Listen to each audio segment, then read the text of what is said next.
It's time for the TOGCHAT Photography Podcast. Put down that camera and strap in. It's time for another episode of TOGCHAT Live. Get ready for 60 minutes of wall-to-wall photography, including photo news and tips, along with your photography questions in real time, with answers from your host, Olympus Visionary Joe Edelman. Hey gang, welcome to episode number 226 of TOGCHAT Live. Hands down, this is my favorite podcast on the internet, but then maybe I'm a little biased. I promise that I will do my best to help you develop a better understanding of the hows and whys behind creating consistently great photographs. Already, we've got photographers checking in from all over the world, so don't be left out. Please be sure to check in, leave a comment, let me know you're here and where in the world you are. It's always so cool to see so many people from so many countries tuning in to chat about their love of photography. I've got Eric tuning in from New Jersey, which might as well be like another country to me. But then there's Renee in Switzerland. We've got Lynn in New York, Alan in Denmark. I've got John in Washington, Doug in New Jersey. We got a lot of New Jerseyites today. Spinning Wheel, Scott out in Arizona, David in San Diego, California. We also got Milton in California. I've got Ken over in the UK, Ronald also out on the West Coast in California. Patrick just snuck in here from France, Matt in the UK, Fidel in South America, Mitch in Northern Ireland. I'm sorry, that's just really cool. So here we are. We are a week before Thanksgiving in the United States. And I hope that you're all healthy, still wearing a mask, practicing your social distancing. Things are getting a little bit rough out there, gang, right? So I need a favor. You all see that thumbs up down there?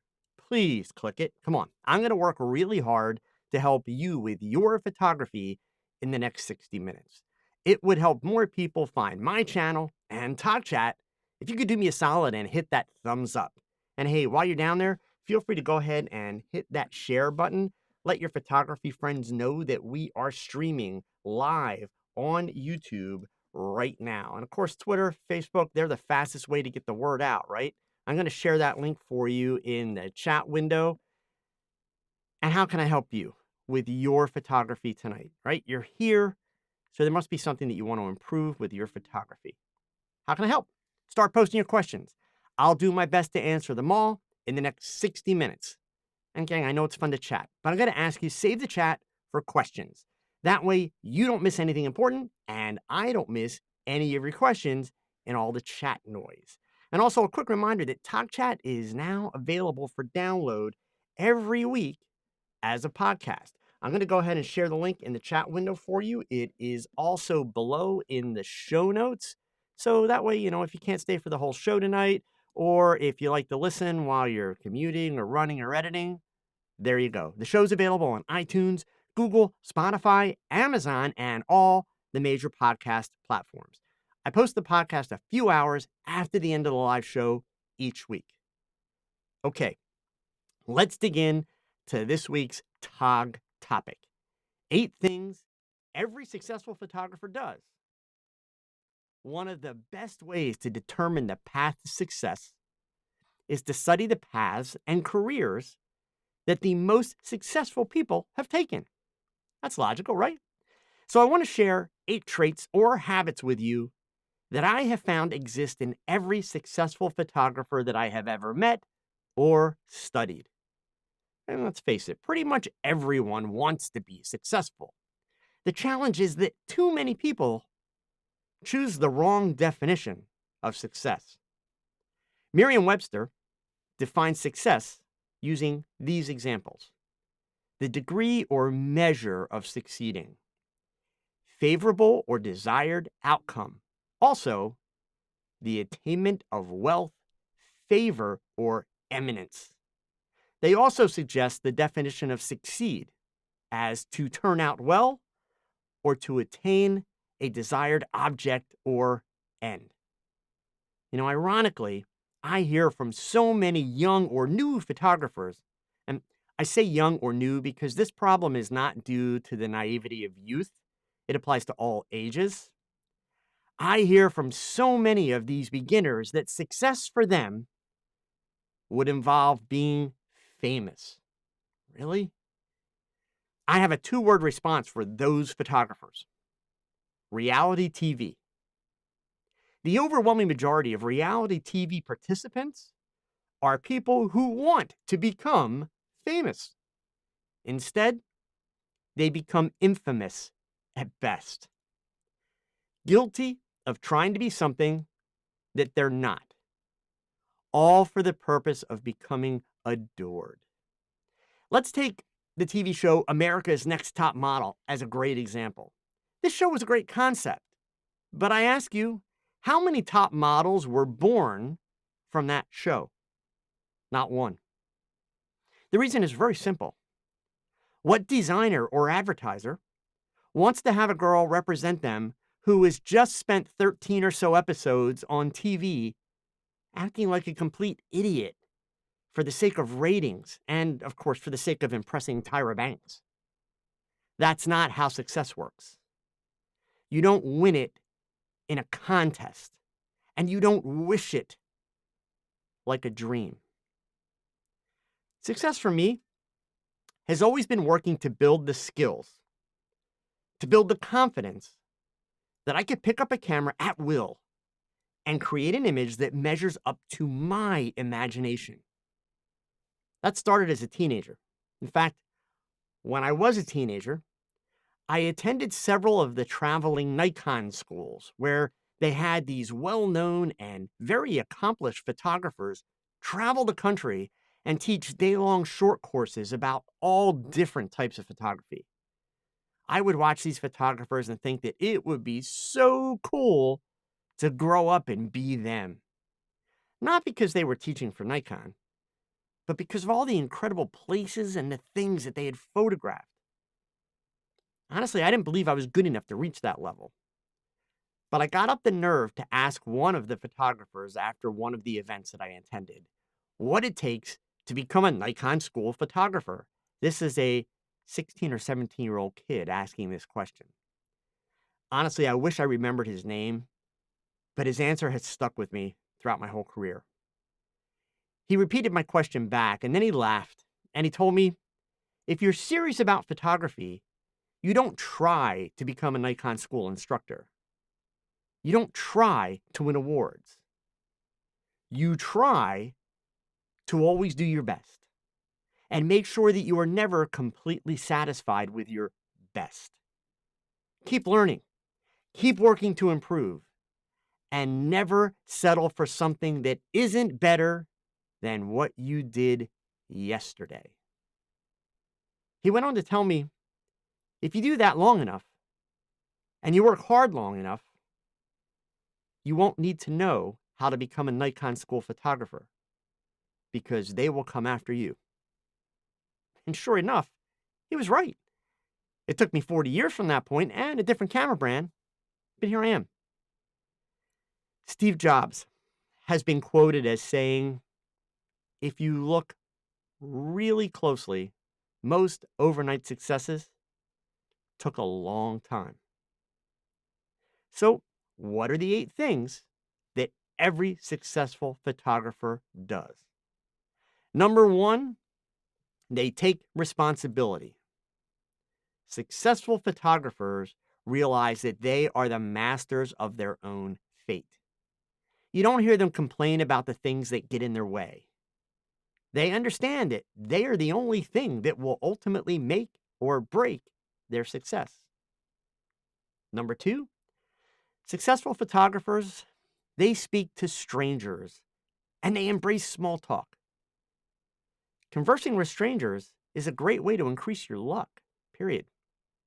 Connecting with people that we don't really know, we don't know who they are or who they're connected to, or for that matter, what their area of expertise may be.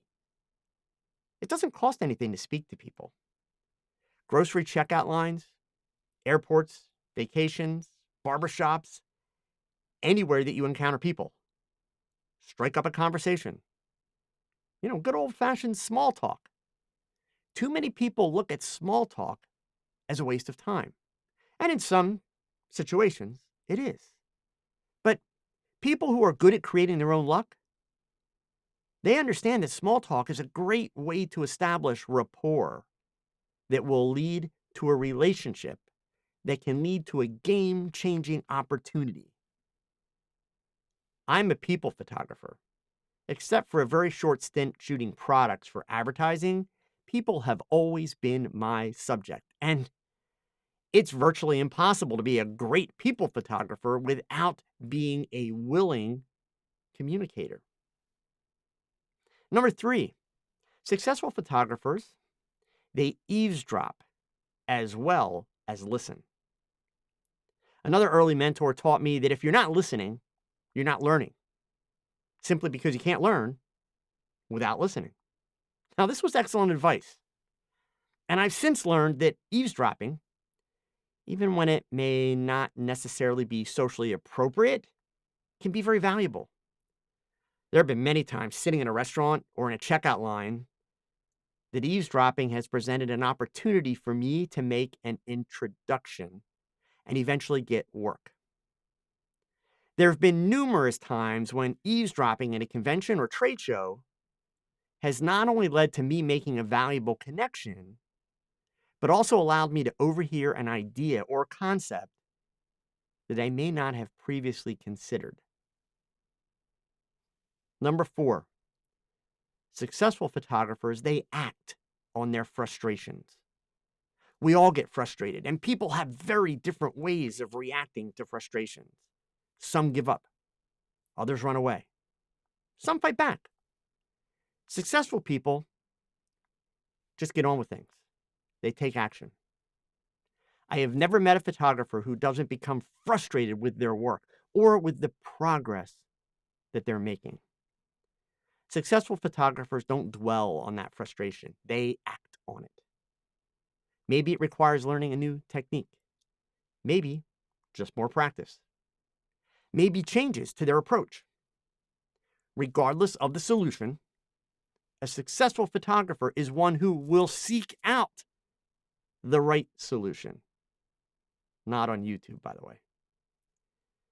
Number 5, a successful photographer will offer and ask for help. Nobody does it alone, gang. Period. I have never met a successful photographer who has achieved his or her success without utilizing the help of others. On the flip side, being willing to offer help or support to someone is a sign of compassion. And being able to ask for help and offer help is the foundation for successful networking and building client relationships. Number 6, successful photographers, they stray from the path. There is no one guaranteed path, no right way to success for any photographer. Mainly because, as we already established, only you can define your success. Never let someone else define your success. Many successful photographers I know have held other careers early in life. Many successful photographers I know have evolved from shooting in one genre to finally finding their defining success in a completely different genre. Many successful photographers will take on projects that have nothing to do with their regular type of work, strictly for the purpose of exploring new and creative possibilities and learning new skills. A few years ago, I had an opportunity to catch up with an early mentor of mine that I had not seen in probably 30 years. I met this gentleman for lunch, and immediately I fell into the really rather insecure habit of feeling that I had to tell this person about all my successes and all the things that were going right for me in order to impress him. And he listened intently, nodding his head, smiling, congratulating me along the way. And when I was done and had kind of exhausted my list, he said to me, that's very impressive. And then he sat back and he said, so I'm curious, What are you doing for you, for fun? And I started to tell him about, my grandkids and vacations. He's like, no, no, no, no, no. What are you doing with your photography for fun? I didn't have an answer. And boy, did I feel stupid. A successful photographer is going to find ways to challenge themselves in other avenues because it keeps them fresh. It enhances your creative abilities, your problem solving abilities. It's very, very important. Number 7, successful photographers take risks and they accept failure. As a teenager working towards a career in photojournalism, I learned that a good photojournalist should shoot first and ask questions later. In my 20s, I learned that you can't print the images that you don't take. So many photographers need to learn that today because there are so many excuses that photographers come up with for not taking a shot. The lighting isn't right. I couldn't get close enough. I didn't have the right lens. Failure is the best learning process in life. Successful people aren't afraid to fail. And when they do, they treat that failure as an opportunity to learn and to grow. As I've grown older and more experienced, God, I hate that sentence, but as I have grown older and more experienced, I've learned to embrace failure as a way to be creative. Honestly, by making it a habit to experiment with ideas that I've been taught won't work, and then searching for unique and unusual solutions to those problems. Many of you have heard one of my favorite pieces of advice that I give to photographers. Don't be afraid to suck. But don't ever be okay with failure. Use failure as an opportunity. And number 8, successful photographers, they say yes often.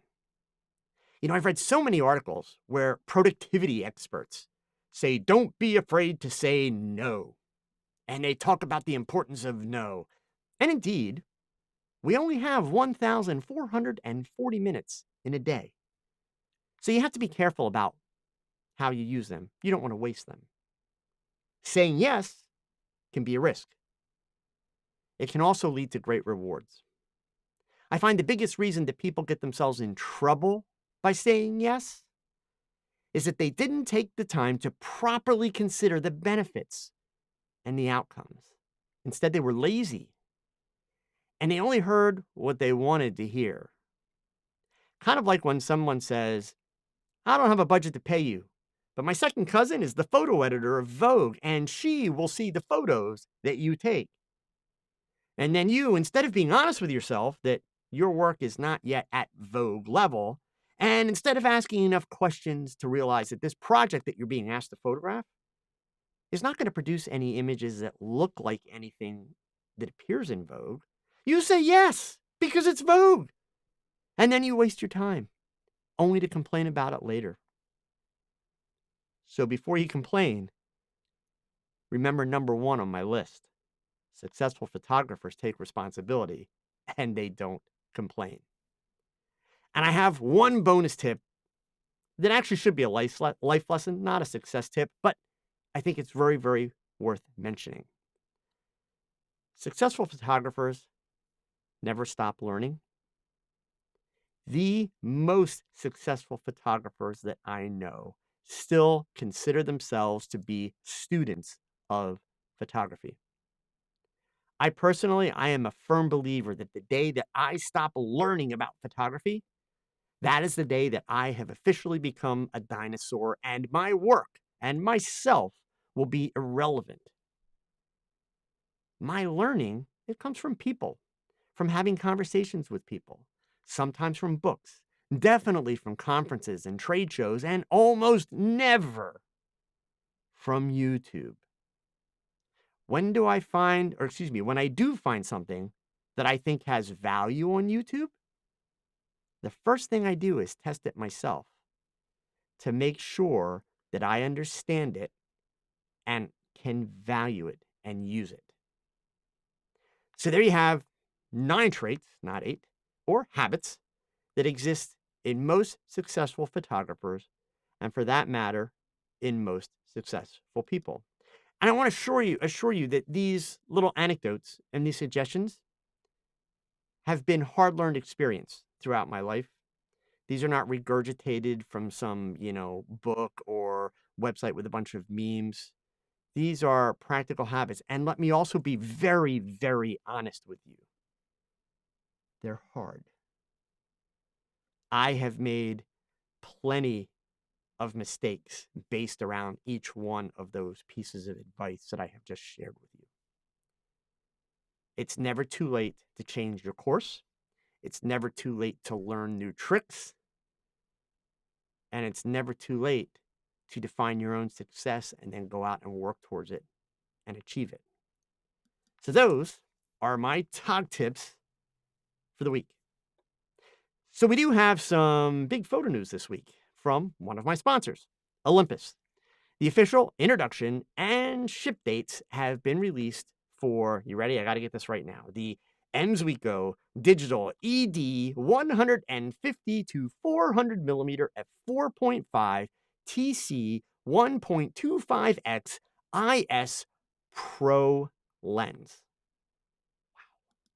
Not only is this potentially the longest name for a lens that I have ever heard, this is the longest focal length lens that is designed for handheld shooting using the Olympus 5-axis Sync IS. You can shoot at the full frame equivalent of 1,000 millimeters handheld. Pair the lens with the Emsweeko Digital 2X teleconverter. It's the MC20. And you can have a micro four thirds camera and lens combo that is capable of a 2,000 millimeter equivalent focal length. How cool is that? And don't worry, all you full frame and APS shooters, I'm not going to bore you with all the specs and stuff. I will place a link in the show notes right after the show to all the details on the Get Olympus website. In fact, I can also share that in the chat window. If any of you want to go check it out, you can to get all of the specs. There's the link for you. While you're there on the website for you Olympus folks, be sure to check out the details on the new firmware update for the Olympus EM1X, the Bird AF. It's another one of the artificial intelligence autofocus programs for birds. Early reports are from photographers that are actually using it, guys like Scott Bourne. It is amazing. Lens is available for pre-order now. It will ship in late January. I would love to be able to tell you that I had firsthand experience with it, but I don't. I'm certainly not on the priority list of photographers who would get to try that out unless I was going to take up shooting portraits of people like from the next zip code, right? So I've held the prototype. From what I understand, it's pretty true to what the prototype was, but hopefully down the road, once these lenses start shipping and there's a few more of them around, I will be able to try one out, and I'll definitely share some thoughts. I want to try it out just for the simple concept of hand holding a 1,000 millimeter lens. It's like, wow, okay. But I did want to take this opportunity. So we're done with Olympus. All you other brand folks, you can breathe, but you might all learn something from this because this isn't about Olympus, right? I did want to take advantage of this whole lens topic to clear up some misunderstandings about lens design and lens colors, all right? So as you saw, this new lens is white. When the announcement came out yesterday, I had a few people complain that the lens was white and all the other Olympus lenses are black, with a couple of them being offered like in a silver version. White lenses for any brand camera, Nikon, Sony, Canon, not just Olympus. White lenses aren't white for vanity or design's sake. They're white for a very important and functional reason. Heat dispersion. That's it. Black absorbs heat. These big lenses have much more surface area, and so they absorb much more heat. A white surface reflects sunlight, helping to keep the lens cooler. And keep in mind, these lenses are, frequently and practically used by nature, wildlife, sports photographers, people that are outdoors, okay? Also, this new Olympus lens, like numerous other large lenses from other brands, uses fluorine coatings on the optics. A fluorine coating serves the purpose of repelling foreign debris, dust, water, grease, dirt, all that kind of stuff. Fluorine is also sensitive to extreme heat. So as I mentioned, in the case of a photographer sitting under the beating sun for long periods of time, sports and wildlife guys, that kind of stuff, the lighter color of the lens helps it from overheating and having its internal optics and image sharpness affected. So now you know why some lenses are white. There you go. All right. Just a quick reminder for you guys, too, tomorrow night. So that's Thursday, November 18th, just in case you are not watching this show live. I will be presenting live online my shoot prep class. Shoot prep. Take the word prep. Great photography requires excellent preparation. Look at the first letters of each of those 4 words. This is a presentation that people have been asking me to do for years.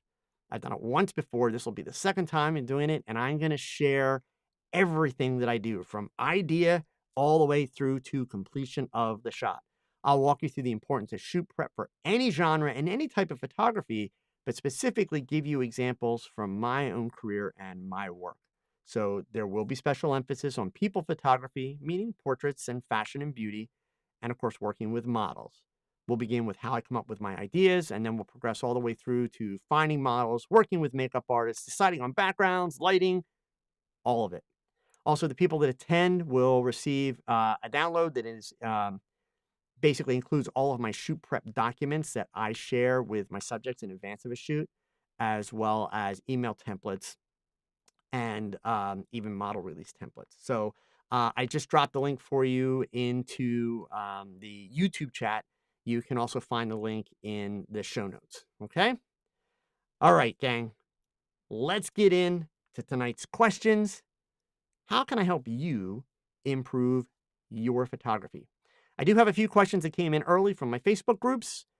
If you haven't joined the groups yet, it doesn't cost you anything, so what are you waiting for? I have the links in the show notes below.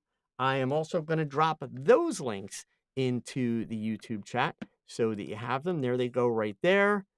Okay, and let's see here. We are going to get our first question. This one came in from Doug a little bit earlier today.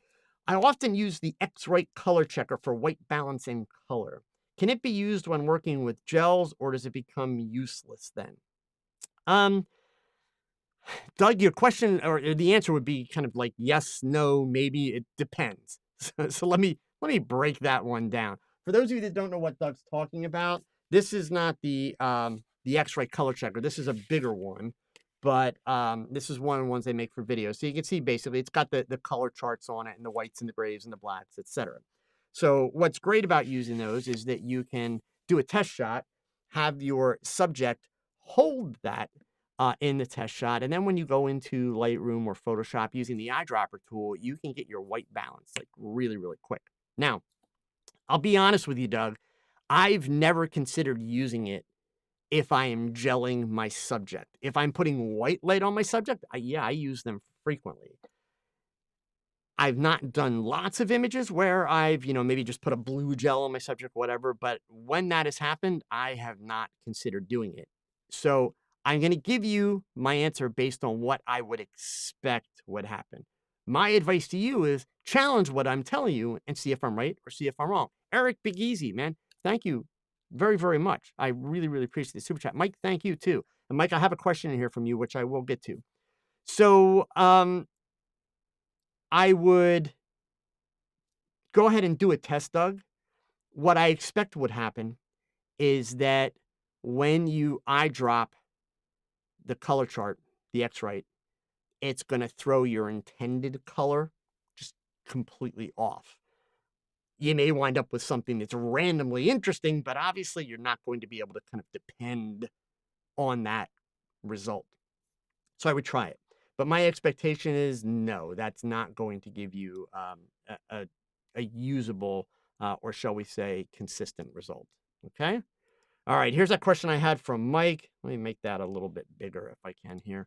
When shooting with gels directly on a subject, I always get a hard light look.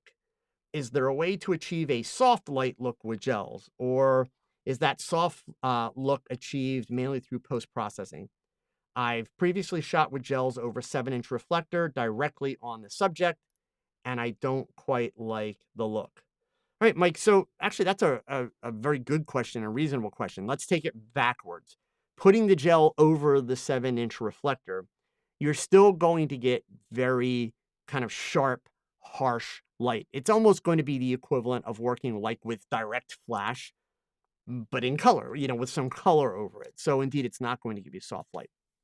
Um, if I flip to the beginning of your question, you can do a lot of those techniques in post-production, but depending on the subject of your shot, depending on the colors in your shot, depending on what colors you're trying to overlay, etc., that can be a challenge.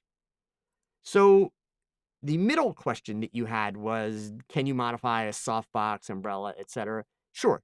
That's really the easiest way to do it. You can go ahead and put a gel inside a softbox. So you want to cover the light source inside. Depending on what your light is, like for instance, if you're working with a speed light or if you're working with a Godox AD200, you could use such as like the Magmod softbox and use the Magmod gels like right over top the strobe inside the softbox. They're all hold on with magnets. They're super quick, super simple. Boom, right? But even if you have to use a bigger sheet gel, okay, um, that's absolutely fine. I have worked with bare bulb studio strobes in soft boxes where I just took a 12-inch by 12-inch colored gel and 2 pieces of tape and literally just taped it over, the strobe so that I was getting the color that way. That's ultimately the way that I would recommend that you do it if you're looking for softer light. Gelling your 7-inch reflector works great as you've seen, but it's going to give you that more harsh type light. Okay. So that's how I would approach that. All right. Next one I have here is from Lane. There it is. Is there a good practice when taking pictures in cold or colder weather? Do you need to acclimate your gear before taking pictures? Um, yes, no, sometimes, Lane. So the thing that you need to be concerned with for the most part, and keep in mind, this answer is coming from a studio photographer who really avoids having to go outside with all my crazy gear at this point in time. Not like back in my newspaper days, but one of the tricks that I learned back in the newspaper days, and keep in mind, this was back when we didn't have waterproof cameras, we didn't have waterproof lenses, there was no weather sealing or any of that stuff. If I was inside in the wintertime and all my gear was warm and it had a chance to get up to room temperature, and I knew that I was going to have to go outside and or take it out to my car, the fear at that point was that I was going to get condensation buildup. And that can happen inside your lenses as well. The trick that I learned, this was back in the 80s, I learned this trick, was basically to get a big Ziploc bag. Yes, we had Ziploc bags back in the dark ages. And put your cameras and your lenses into Ziploc bags. Leave plenty of extra air in the bag and just zip them up. And then take them out into the cold. The condensation that will occur inside the Ziploc bag, not inside the lens, because the lens is still surrounded by the warm interior air. And as a result, it takes longer for the lens to cool down. And the condensation forms on the inside of the bag and misses the lens or misses the camera, etc.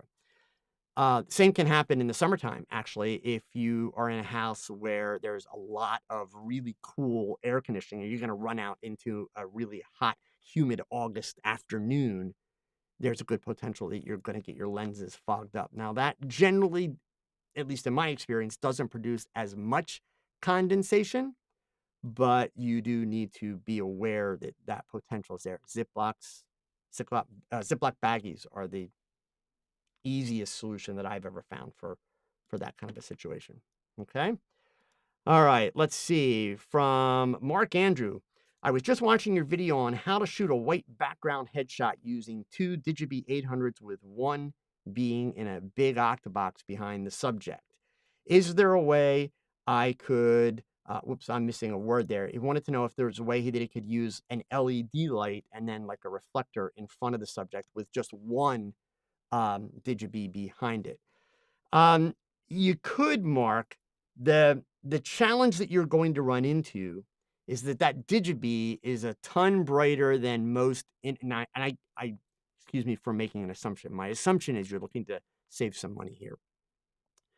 The challenge being that you're gonna have to deal with then is the fact that most LED lights that are inexpensive are not gonna be bright enough to do battle against that strobe.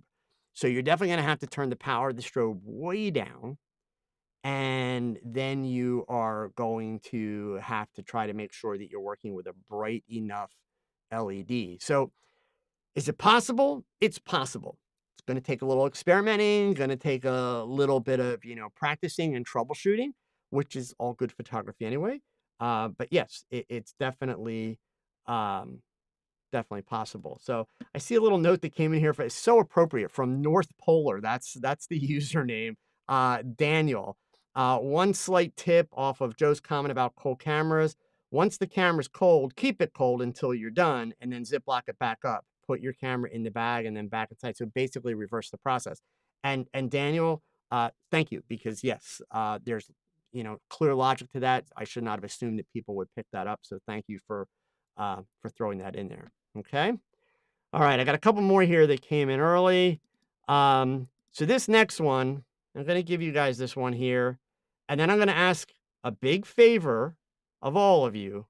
Whoops. Sorry. Let me get that back. We are not going to have any political debates or nasty comments or crazy discussions here. We're going to have respectful conversations.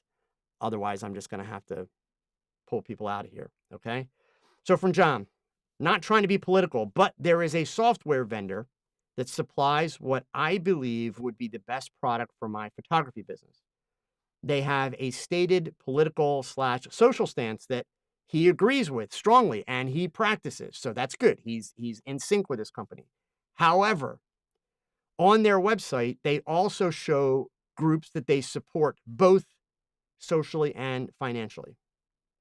The problem is that both himself and some of his customers disagree with the groups that this company is supporting. So they agree with the company's stated social and political views, but they disagree and feel obviously I'm adding words here, but they feel that the company is being somewhat misleading based on the groups and things that they support or state that they support. His question goes on to say, where and how do you balance political and social issues with your business? Um, John, that is a question that honestly has no easy answer. So let's try and take it in layers, right? The easy answer is keep politics out of your business at all costs, at every level. The reality of it is we're all human.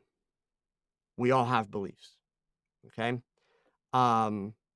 I will be very honest, and I'm not going to get into details, but there are companies that have nothing to do with photography. So let's be really clear. I'm not talking about photography companies. I'm talking about some other retailers and food establishments that I will not do business with, me personally, because of the way that they have handled certain legislations and things that have occurred in the country to the detriment of their own employees. I will not support that. So for me, it's not actually a political statement. It's really a matter of not supporting a company who has chosen to be political and really do a disservice to their own employees as a result. I don't brag about that. This is the first time I've even mentioned that publicly, but I'm being honest. I'm giving full disclosure. So I think your challenge is, John, is number one, you're going to be driven by your own conscience. Number two, you're also going to be driven by the type of work that you're doing. Meaning, if your clientele is potentially a close-knit group, that is a group of people that remain very aware of these kinds of things, and these kinds of things matter to them, then you have to kind of have an awareness. My advice, if you can, is you separate it out and you look at it from the standpoint of,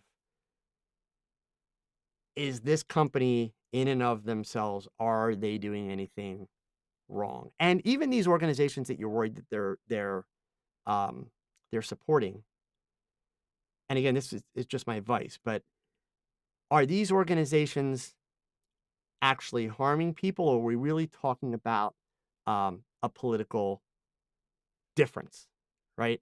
I'm kind of old school when it comes to all this political stuff, in the sense that I don't mind having two different parties and two different opinions, and even having two different outlooks on what is the best way for our country to prosper. I don't mind that.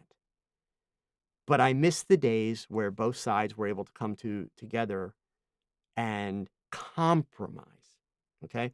So again, I'm not faulting any party because everybody's at fault in the United States. Every side, both sides are at fault, right? Let's just leave it there, please. Um, so yeah, if you can, John, I would really just try to avoid those discussions, and I would simply look at it from the standpoint: is this company actually doing something that you just find absolutely morally reprehensible? In which case, then obviously you're going to have to look for what will potentially be your second best option for your business software. So I'm sorry it's not a clear-cut answer, but I saw Adam chime in there. Very wise to keep politics away from business. Serves me well in educational leadership as well. Yeah, the reality of it is pretty much anytime there's income or a paycheck involved, unless you're working for, a political scenario, it's a good idea to keep politics away from that. So that's the route that I would try to go if I were you. Okay. Let's see here. I did Doug's question. Who am I missing here? Adam, thank you so much for the super chat. I really appreciate it. From Francis, I want to buy a backdrop, a portable one, which I can use while traveling or at home. I would have preferred buying a gray one, but I have an inexpensive option for a white one. Do you think that that's a good idea? My decision is based on the idea that I can make it gray or black or use gels if I want other colors. So, Francis, you're not wrong in your thought process, right? I will tell you, especially when you're working on location, when you're not in the luxury of your studio setting where you have complete control, it can sometimes be a bit more challenging to get a white background to turn colors. You need to be able to control your ambient light a little bit better. And also, even to make that white background gray, you need to be able to separate it from your subject a little bit. So there's two problems when you separate it from your subject. One is, do you have enough working space where you're going to shoot to be able to separate it from your subject? The other problem is the background wide enough? So we got to think about some physics here. So imagine, put your thinking cap on, if you are working with a background that, let's say it's only 4 feet wide, but you have to back it up to make it turn gray, visually, that background starts to become narrower and narrower and narrower. So you will have to potentially go to a longer lens, which means you'll have to back up a little further from your subject to be able to have your subject properly framed on the background.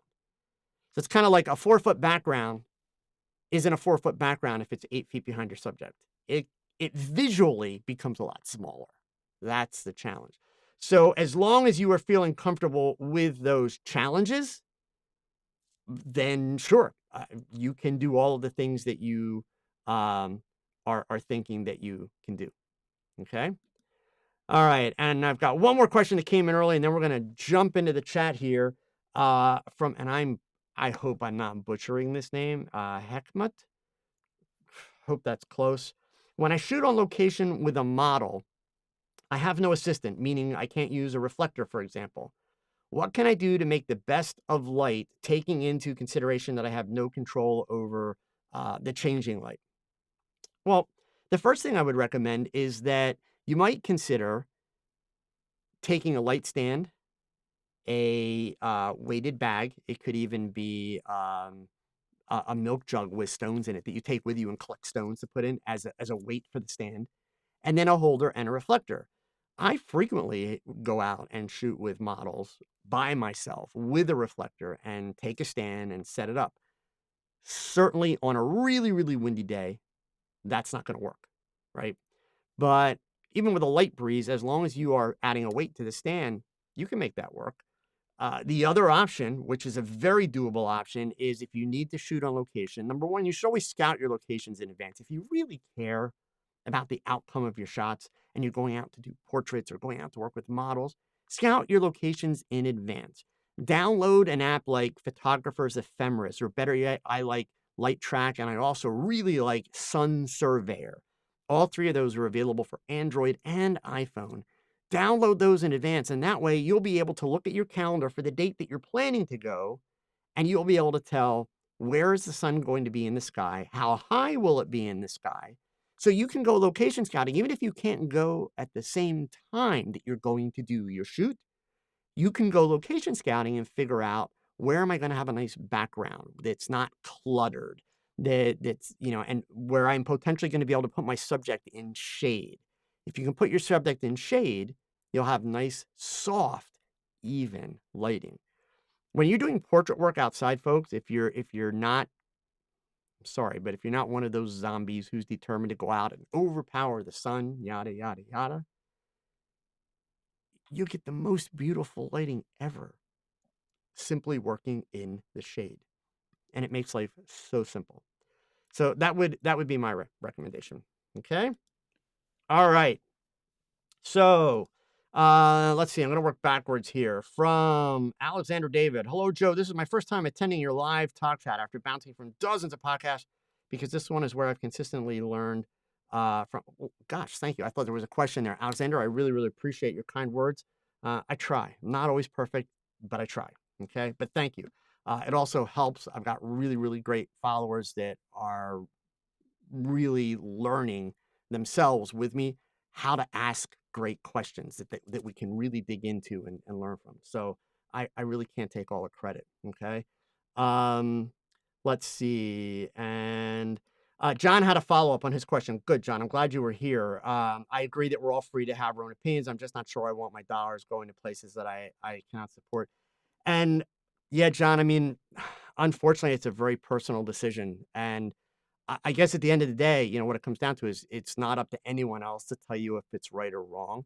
I mentioned I have a few establishments that I will not do business with because of political decisions they made, which, hurt their employees. That's my reasoning. That's my decision. And I don't belittle anybody that chooses to shop there if they choose to shop there. In fact, one of the places my wife loves to shop at, and she's of the same political leanings that I am, but that aspect doesn't bother her. So be it, right? So you kind of have to do what works best for you. That's really the best way that you can approach it. Okay. And let's see, from Canadian Saurus Rex. Joe, I'm doing my first newborn shoot next week, and I was curious about whether or not I should use any type of flashes. The shoot will be at the client's house. I will tell you this, Canadian Saurus Rex, it has been a lot of years since I've done a newborn shoot. When both of my grandkids were shot and I actually photographed them the day they were born in the hospital, I did not use flash at all. I worked with all natural lighting. If you do a quick Google search, you'll be able to find out like how young is too young. But here's the thing I will tell you. Even though it's an infant, and even though it's not going to be like running around the room and that kind of stuff, okay, it still makes your life a lot easier if you have the flexibility of being able to move around the infant and being able to move around, the infant and whoever's holding the infant to work. So if you're able, I would tell you it's going to make your life a lot easier, period, if you work with LED lighting. Because then everything that you're dealing with is what you see is what you get. If you need to change your angles or that, you're going to see that light. You're going to also probably have a much more even and softer light to work with. That would be my advice if at all possible. If you can't, if you only have strobes, then Mitch Morgan, I'm sorry. I just read, Mitch, please don't Google the phrase, how young is too young. You're right. Don't Google that. I can only imagine, Mitch. I'll take your word for it. But at a minimum, if you do have to use strobes, I would encourage you bounce flash. In other words, no direct flash aimed directly at the infant's eyes. I mean, period, because that's going to create a startle reflex, which can also just upset the infant, and then you've got a lot of crying infant pictures. So I would try to avoid that at all costs. Okay. All right. There's one in every crowd, Mitch. So let's see here. Bob's Great TV. What would class as my favorite or go-to light modifier for beauty and why? Bob, I had to be a little stubborn. I don't have one. I have three. Okay. And that's mainly because I think if you're dealing with just one, you're putting yourself like in too tight a box. So if you're asking me that question for financial reasons, like you're ready to start looking at modifiers and you can only afford one, I'm going to give you a different answer in a second for that. But my three preferred modifiers are a 32-inch white shoot-through umbrella, a 26-inch round um, softbox, collapsible softbox by Photix. It's the Photix Raja 65 centimeters. And then the third one would be a 21-inch metal matte white beauty dish, not silver. Ooh, I don't like silver beauty dishes. White. That's my preference. Those would be my three. If your question was based on the idea that you are looking to get into modifiers and you don't have a big budget, trust me, start with a white umbrella. If you visit my YouTube channel, in fact, here, let me find the video and I will share it with you guys. If I type in the search here, beauty dish, and this will hopefully convince you that you don't need to spend a ton of money right away, okay? This video right here, let me grab the link. In this video, I used a $7 white shoot-through umbrella that I purchased on clearance from PhotoFlex. And whoops, that's the title. Let me get you the URL now. And I created side-by-side light that is identical to the light that you get from a much more expensive beauty dish, okay? So before you feel like you need to have a whole bunch of different modifiers, watch that video and you'll see that you don't. The key to being able to do what I did in that video, it is taking the time to do a little bit of practice and learn how the inverse square law works. And I don't mean the mathematical equation. I mean the practical applications. That's what you need to be paying attention to. Okay? All right. So let's see here. From Lawrence. And by the way, gang, I see a couple of you doing this tonight, and I really, really appreciate it. Those of you that don't have your name as your username, I love it when you type your name in so that I can at least address you by your real name. Thank you so much, okay? What are the aspects of ergonomics to bear in mind when trying to choose a camera? The main photographic features that I need are on more than one camera. So yeah, I mean, when it comes to features, let's leave ergonomics out of the conversation for a moment.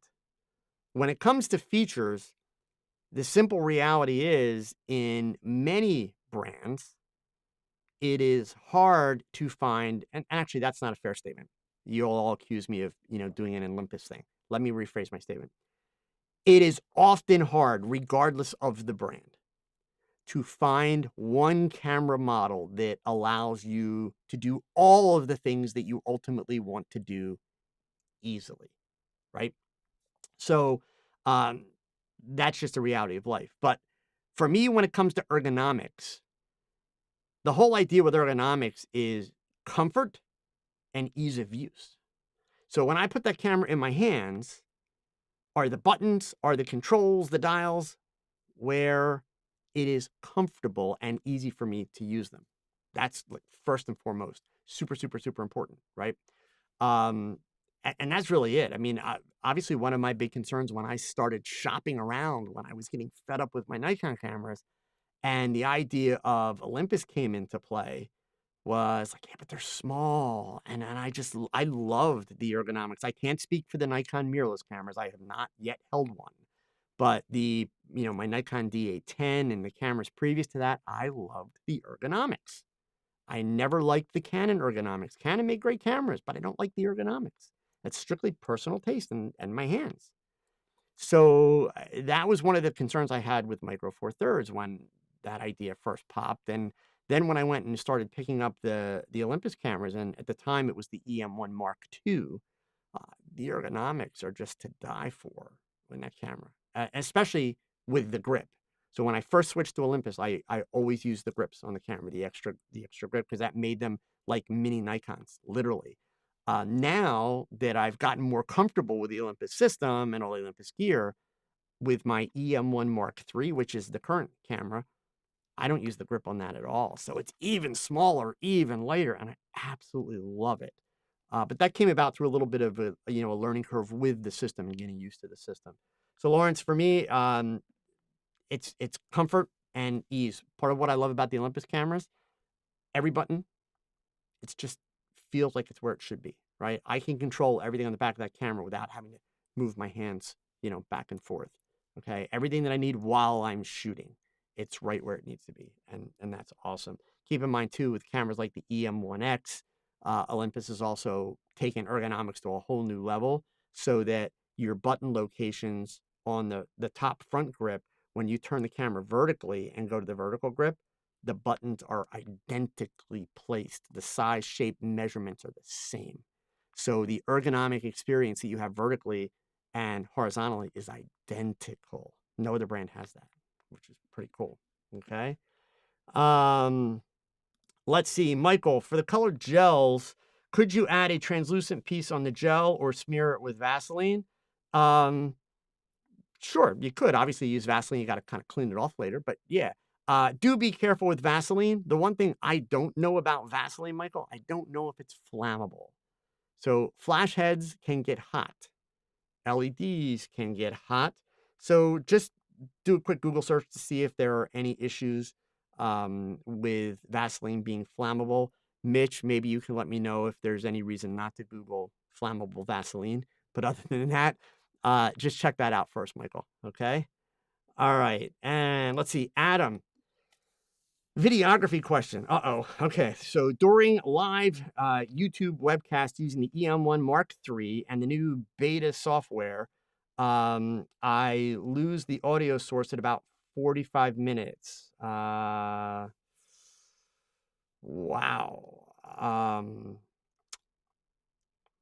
Adam, I'm not gonna lie, I have no idea, but I will tell you what I will do for you. Now I feel really bad since you put a super chat in there, Adam. I will send an email out to one of my tech sources at Olympus tonight and see if they've gotten any feedback or heard any of this. So I'm assuming you're using the ISP4 to also control the audio settings in the camera, or is the ISP4 running completely, like, is that your microphone for your live feed, or is that running completely independently of the camera? And last question, Adam, are you using the cameras on battery power or AC power? How are you powering the camera? Let me know and I'll send out an email and I'll see if I can't get you an answer. Okay. Just in case I missed, I think I got you guys, but let's see. Yeah, Adam, Mike Hardy, Eric Big Easy. Thank you guys so much for the super chats. And John, thank you so much for the super chat. Really, really appreciate it, gang. Okay. So you guys actually went. I'm sorry, you guys actually went and Googled flammable Vaseline. So it says Vaseline is popular fuel for DIY emergency fire starters. I don't know if it will combust at strobe temps, but it's definitely flammable. Jacob, thank you. So yeah. So just be careful, Michael, if you do the Vaseline thing, that you're keeping that gel off of, probably just really off of direct contact so that it doesn't overheat. That would be the big thing. All right, we're going to run late tonight, gang. I can see it coming. Let's see. I saw a couple people. Actually, I know I had a question come in early about the big lens. And this is an important question. I know I'm not going to do a lot of Olympus stuff, but this is an important question. Where was it? This was from Ken. Ken's in the UK. It's good to know that they have the same troubles in the UK that we have here in the US. He wants to know, how do I convince my wife that I really do need the new Ollie 150 to 400 millimeter lens? Yeah, Ken, I'm going to be honest with you on that price tag. You're on your own, man. I have no idea. But I will say, as long as we're talking about the price tag. So for those of you that don't know, the price tag on that new lens, it's $7,499, which sounds like an insane amount of money. Well, it is an insane amount of money, but not insane as in the sense that it's overpriced. Compare that lens to comparable focal lengths of other brands, Canon, Nikon, Sony, etc. This lens is actually a bargain. And once again, here I will do my Olympus Ambassador piece, but this is sincere. These are my words. Please take note. Olympus is introducing technology into the marketplace that doesn't already exist. They're doing it with some of the optics that are in this lens. They're doing it with the built-in teleconverter in the lens. There's a lot of really cool stuff in this lens, even down to the carbon fiber lens hoods, all of it. So new technology that for the rest of you folks, even though you don't really care about this Olympus lens, you'll care because it's going to be coming to your cameras down the road, okay? All right, let's see. What else did I miss back here? From Milton Welch, is there an SEO advantage to including your city and your company name on your website? I would not, no. However, in the title pages, Milton, you should, so, I'm in Allentown, Pennsylvania. So if I was advertising for portraits as a portrait photographer in Allentown, I would do Allentown, PA, portrait photographer Joe Edelman. Because from a search standpoint, if they already know my name, they're going to type in my name.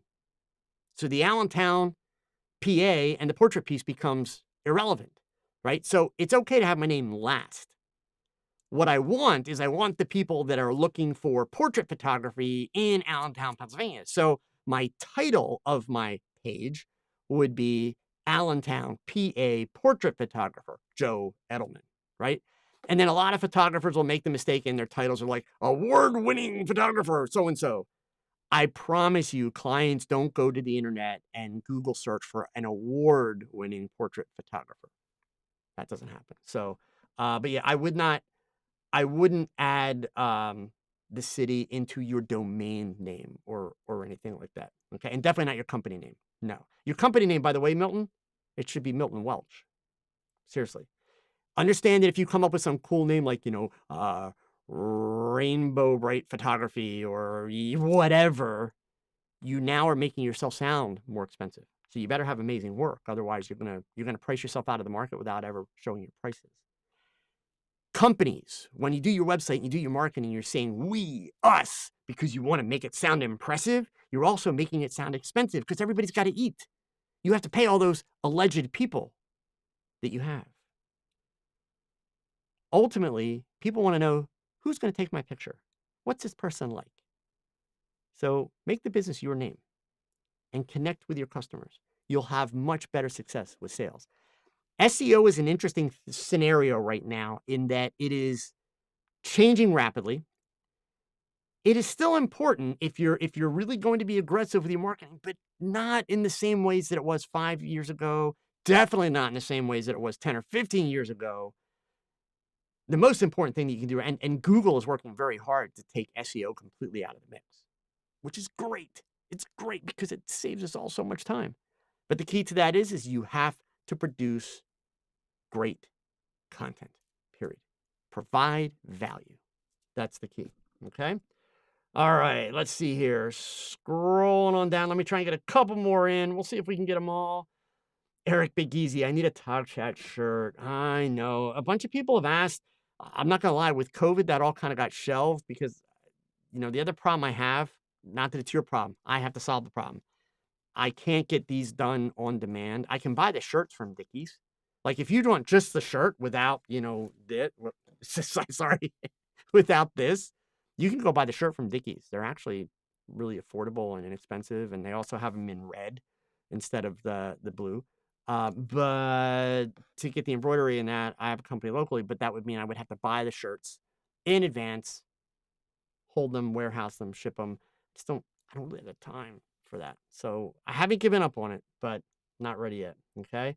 From Doug G, do you have any suggestions on how to send a large zip file of pictures? Let's say 50 megabytes with a client online. 50 megabytes isn't really that much. You can do a couple things, Doug. Number one, like the kind of poor man's version. If you have Google Drive or Dropbox, load them up there in a folder, share the folder, and then they can add it to their Dropbox or Google Drive and download it. The other version, if you want something that's a little bit more just file transfer oriented, look for a company called We transfer. So it's WeTransfer.com. And super simple, easy to use. You can even set up kind of your own Dropboxes. That's not like Dropbox, the program. Dropbox meaning you could, if somebody needs to send you a file, you can give them a URL that they can go to, and it's unique just to you. So when they get to that URL, they'll be able to upload a file, and it'll come right to you. Okay. So yeah, I've used WeTransfer for years. Works great, awesome service, very reliable. Okay. And let's see, from Patrick over in France. Joe, have you used Palsy Buff equipment? I have. The brand is not well known in France, so if you've used some of their equipment, would you be kind enough to give us your general opinion? So the Palsy Buff thing in this country, Patrick, Palsy Buff, the company, hates me because I was very open and very honest about why I stopped using their gear, which had nothing to do with the quality. Great strobes. But to give you a little bit of a history, Patrick, up until the last year or so, you could not purchase Palsy Buff easily outside of the United States. They had no international distribution channels at all. So you had to go through a third-party setup, and it was a nightmare, okay? They are now setting up international distribution channels, which is awesome and good for them. The other thing that I pointed out at that time, this was 2 or 3 years ago, the founder of the company, who was the gentleman, Palsy Buff, had passed away. At the time that I said this, it was only probably a little less than a year since he had passed away, but I raised the question. He was the engineer. He was the research and development guy. He was the guy that created all these products. With him gone, the question was, what's going to happen with the company? Are they going to continue to innovate? For the fact of the matter is, since he's passed away, they've released an old school transmitter with actual sliders on it, not button sliders. And they finally released a new light, I think, in the last 12 months. But that's it. And that new light, by the way, is not exactly innovative. Not really keeping up with what you see companies like Godox and Profoto doing, which these are companies that are creating lights that really match what the industry and what photographers want. So the challenge is Palsy Buff stuff, awesome. They're US-based customer service. So one of the things you might want to inquire about, Patrick, is who's handling customer service and warranties if you buy it in France. Their US-based customer service is outstanding, bar none. Okay? So one of your other options, if you want something similar, a company called Interfit, which does have a European division, makes very, very similar lights, as well as some newer styled lights that are actually modeled as kind of Profoto type knockoffs. You might want to look into Interfits. If you're looking at the Palsy Buff Digibees as an example, the Interfit Honey Badgers are basically the same strobe with a little bit more features for less money. Every bit the same quality. Okay? But Buff, great quality, awesome customer service. So, yeah. Okay? Eric Big Easy, during class with Joe, he stated, photographers who love the art do not compete, and it stuck with me so hard. Honestly, Eric, that's what it comes down to. And believe me, I, to a fault, my instincts are competitive. I started as a newspaper photographer, so it kind of got, built in. It's taken a lot of years of banging my head, being competitive, realizing, why am I doing this? What am I getting from it? What's the point? There's no point. And when I finally was able to let go of that, not only did life become easier, my photography became a lot better because I stopped getting stuck in minutia that it wasn't helping me. It wasn't helping my photography. So I'm glad that stuck. All right, this is gonna be my last one here, I think. Oh goodness. Okay. So let's see. North Polar. Any advice for a photographer living out in the middle of nowhere that can't get to trade shows or similar? Pretty much have YouTube and books as my resources. So North Polar, let me walk back just a smidge my statements, which I say a lot about, YouTube being bad, says the guy on YouTube, right? The reason why I make the point, it's honestly to get people's attention. YouTube is freaking awesome. What makes it bad is that people are lazy, right? They see a video on YouTube and they just take it at face value and say, oh, that's the rule, done. And they don't actually go try it. They don't go test it. And then what happens is they get hooked and then they watch too many YouTube videos. And then they become what I call YouTube stupid. YouTube stupid. What is YouTube stupid? YouTube stupid is a photographer that can tell me anything about everything. Put a camera in their hands, they can't shoot the side of a barn if they're standing in front of it. That's a problem, right? Because you can shove all this book knowledge in or video knowledge. But adults, we are experiential learners. That's real science. You don't learn it till you do it. You don't really learn it until you do it. And so they don't go do it. So yeah, I mean, if stuff's not super, super accessible for you, YouTube's great, but just make it a point to go practice. Even if you're just practicing with a mannequin, right? Even if you're just sticking an object on a table in front of you and playing with your lights or doing whatever, but you got to practice. You've got to create experiences that stick in your brain. That's when you're really learning it. Okay. All right. So let's see here. Let me try and we'll do just a couple more. I'm so late at this point.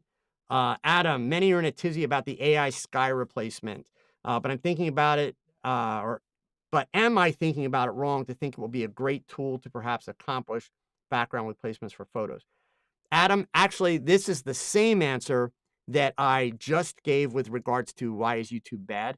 I think that AI background replacement, sky replacement, I think that AI in general is freaking amazing. Like, just look at this technology we have. What makes it bad is lazy photographers.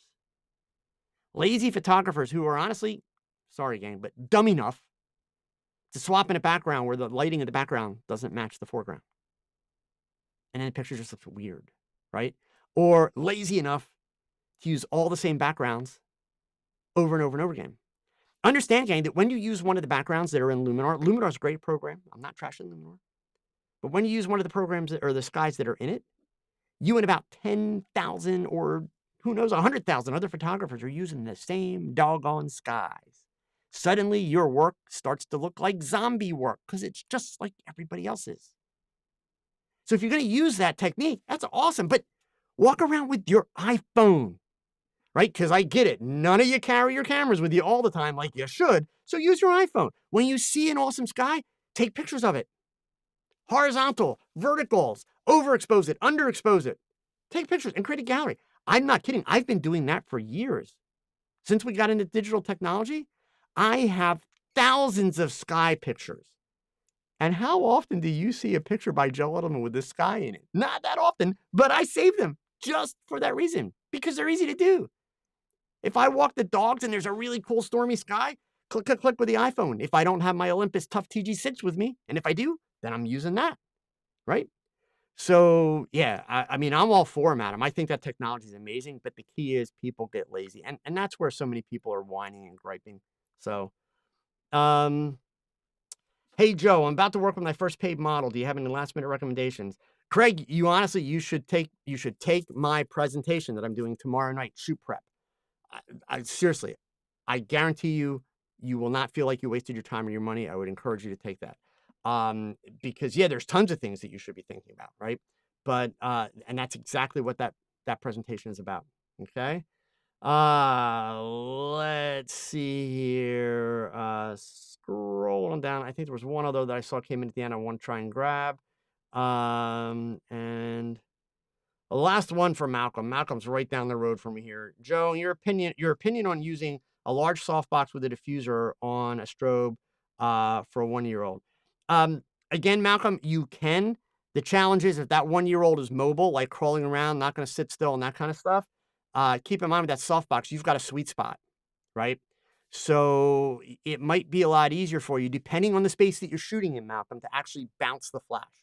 Bounce it off a big wall, bounce it up so that you've got a broader, softer light, and then really, really work on getting the expressions and getting the energy of the kid right so that you have what you're after. That's how I would approach it. Okay? All right, gang. I'm late. Shocker. That about wraps up things for this week's TOGCHAT Photography Podcast. Thank you all for tuning in for a great night of chatting about all things photography. Please have a safe week. And of course, remember these words. Thanks for watching another live episode of TOGCHAT. Now, pick up that camera and shoot something, because your best shot is your next shot. So keep learning, keep thinking, and keep shooting. Adios.